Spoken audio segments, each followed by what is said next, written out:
Photo भी खींचते आप।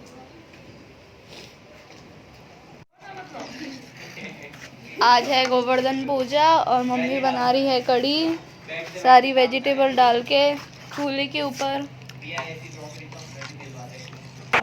चूल्हे पे बनाने से इसका अलग ही फ्लेवर आता है और ये बहुत टेस्टी कढ़ी। और साथ में बनाएंगे हम कढ़ी बाजरा। तो आज अन्नकूट बनता है गोवर्धन पे, तो सब 2-3 पकवान बनाया था। शाम को कचौरी और खीर बनाएंगे और अभी कढ़ी और बाजरे की रेसिपी पूरे परिवार के लिए बन रहा है। तो अभी दिखाते हैं आपको। देखो ये हमारी कढ़ी बन रही है और इसमें अच्छे से तड़का लगा दिया और क्या इसका कलर है, कितनी टेस्टी बन रही है देखो। और इस चूल्हे पे बना रहे हैं ये पूरे परिवार के लिए, इसलिए ये बहुत टेस्टी बनने वाली है। गोवर्धन पूजा, फिर शाम को अलग से पकवान बनने वाले हैं, सुबह कढ़ी खाएंगे।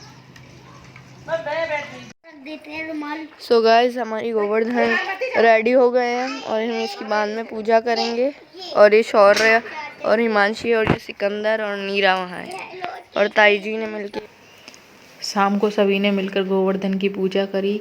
सब लेडीज़ ने, पहले जेंट्स ने कर ली थी, उसके बाद लेडीज़ ने शुरू कर दी थी। और उससे पहले हमने खाना भी बना लिया था। अब खाना भी आपको दिखाएंगे। तो ये सारे 7 परिक्रमा लगा रही हैं गोवर्धन महाराज की और जय गोवर्धन महाराज बोलते हुए चल रही हैं। तो सबकी परिक्रमा इस करके 7 लगानी है। कोई 5 लगाता है, कोई 7 लगाना है। तो ये गोवर्धन महाराज की परिक्रमा सब मिल के लगा रही हैं सारे लेडीज़। पहले जेंट्स करते हैं पूजा, फिर अभी उसके बाद सब ने पटाखे चलाए गोवर्धन पूजा के बाद, क्योंकि ये शाम को 6-7 बजे तक इसकी पूजा हो जाती है।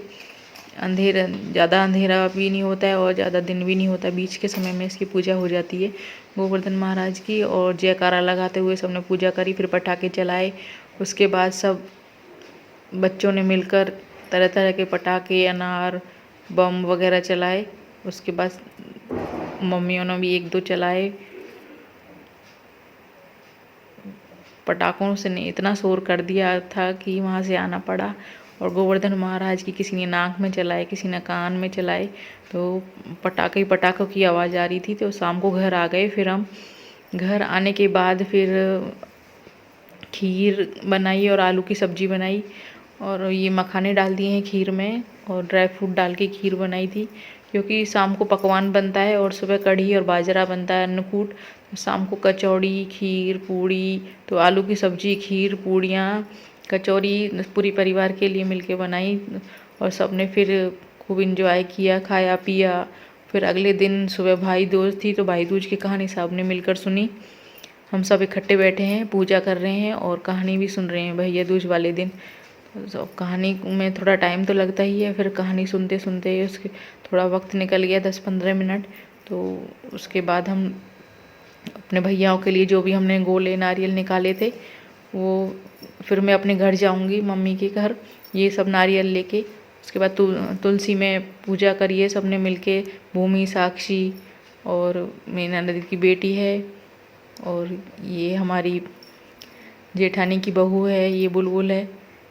साथ में हम सब ने मिलकर पूजा करी है तुलसी माता की और सूर्य को जल दिया है। और फिर साक्षी भी साथ में ही पूजा कर रही है, क्योंकि ये करती तो है साथ में, लेकिन जो कॉटन से हम बनाते हैं भैया के नाम का, तो ये सब अभी तुलसी को लगा रहे हैं। उसके बाद सब भैया को और भाई को और सब ने बहनों ने तिलक लगाया भाई दूज के लिए और मिठाई खिलाई और उनको पूजा करी भाई दूज के दिन। तो सब बहुत अच्छा घर में मन लग रहा था और सब एंजॉय कर रहे थे फेस्टिवल को, दिवाली फेस्टिवल, गोवर्धन पूजा और भाई दूज को हम सब ने मिलकर बहुत एंजॉय किया। ये छोटा सा बाबू है जो हमारे ये बेटा लगता है, जेठानी का बेटा है, तो ये उनका बेटा है। तो अभी इसके फंक्शन में हम जनवरी में जाएंगे। और तो ये छोटा सा, ये अभी 8 मंथ का, और बच्चे इसके साथ खूब खेले, खूब एंजॉय किया। और ये भूमि के भैया हैं बड़े, 3-4 भाई हैं वहाँ। बड़े ताऊ जी के 2 बेटे हैं, उनके बाद भी दीदी हैं, 2-3 दीदी हैं, भैया हैं। तो बहुत बड़ा परिवार है, तो सब मिलके वहाँ पे रहते हैं और सब फेस्टिवल मिलके मनाते हैं। जितने भी फेस्टिवल आते हैं, तो हम भी दिवाली पे गए थे, तो वहाँ पे भी हमने फेस्टिवल मिलके मनाए थे। और हमारी वहाँ चले जाते हैं तो वहाँ से आने का मन भी नहीं करता है। तो भूमि, साक्षी ने, आपने देखा ही होगा पहले वाले ब्लॉग में, खूब ट्रैक्टर चलाया। ध्रुव ने, साक्षी ने, भूमि ने और मेरे उनके चाचा जी के बच्चे कज़न ने खूब ट्रैक्टर चलाया, इंजॉय किया और इसमें भी फेस्टिवल पे भी खूब इंजॉय किया।